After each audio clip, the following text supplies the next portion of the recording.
Welcome to Diwata Paris. Ayan, i-flex ko naman sa inyo ngayon ang aking unli breakfast menu, yung mga dishes po na inyong pwedeng pagpilian. Aba, ayos yun na. Aba, ayos yun na.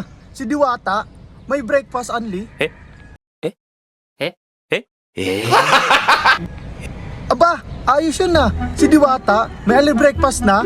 Kaya tara, subukan natin kung totoo.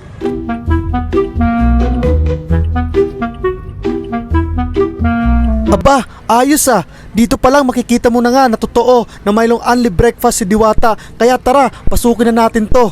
Ayan, makikita nyo hindi pa marami ang tao dahil maagang maaga po ako pumunta rito. Dahil ang alam ko, pag si Diwata ay pinipilahan, sana all. At ayan, nung nakapagbayad tayo, binigyan na tayo ng sariling plato. Kaya tara, punta na natin ang mga menu ni Diwata na hinanda niya para sa kanyang only breakfast. Ayan, nakikita nyo naman, sobrang daming pagpipilian. Talagang busog, lusog ka dito talaga, hindi ka magsisisi.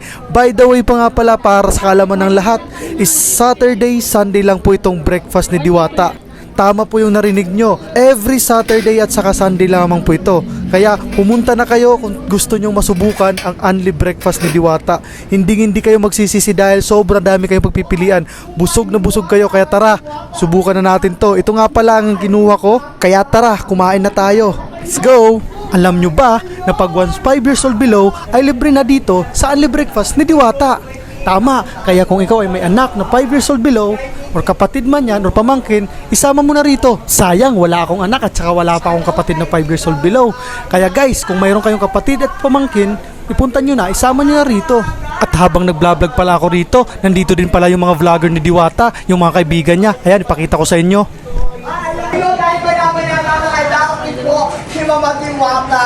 Ay, yung video kaya doon sa Telegram. May mga superhero pala dito. Makalipas ng ilang minuto, di ko napapansin na dumarami na pala yung tao rito. Mabuti na lang, maaga tayo pumunta. Para sa kalaman ng lahat, nag-uumpisa pala yung only breakfast ni Diwata ng 6 AM hanggang 10 AM lang. Kaya kung ako sa inyo, subukan nyo na rin ang only breakfast ni Diwata. Ayan, natapos na ang first round ko. Kaya ngayon, susubukan ko naman yung champurado ni Diwata na sobrang daming gatas. Dahil unlimited nga, hindi ko tinipid ang gatas ng champurado ni Diwata. Ayan, tignan nyo naman, sobrang dami yan guys. Wala talaga akong masabi sa diskarte ni Diwata. Dati Paris lang ang mayroon siya, tapos ngayon may pa-only breakfast na siya. Iba ka. Sayang nga lang guys, hindi natin nakita si Diwata ng personal. Pero tignan nyo na lang sa likod ko, andyan siya, hindi lang siya gumagalaw.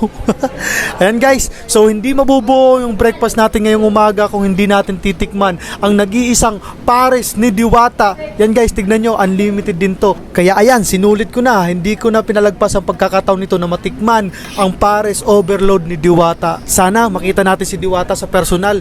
De bali, sa susunod na vlog, pipilitin natin makita ang nag-iisang Diwata ng Parisan. Oo nga pala, bago ang lahat, nais ko magpasalamat sa mga bagong followers ko dyan. Salamat sa mga bagong sumusuporta sa akin at saka sa mga nanatiling sumusuporta sa akin.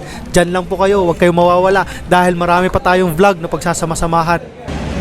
So ayan guys, totoo nga talaga na may only breakfast dito si Diwata. Kaya wag na kayong magpahuli, puntahan nyo na dahil sa halagang 189 pesos, sulit na sulit ang breakfast nyo. Dito na sa Quezon City. Let's go!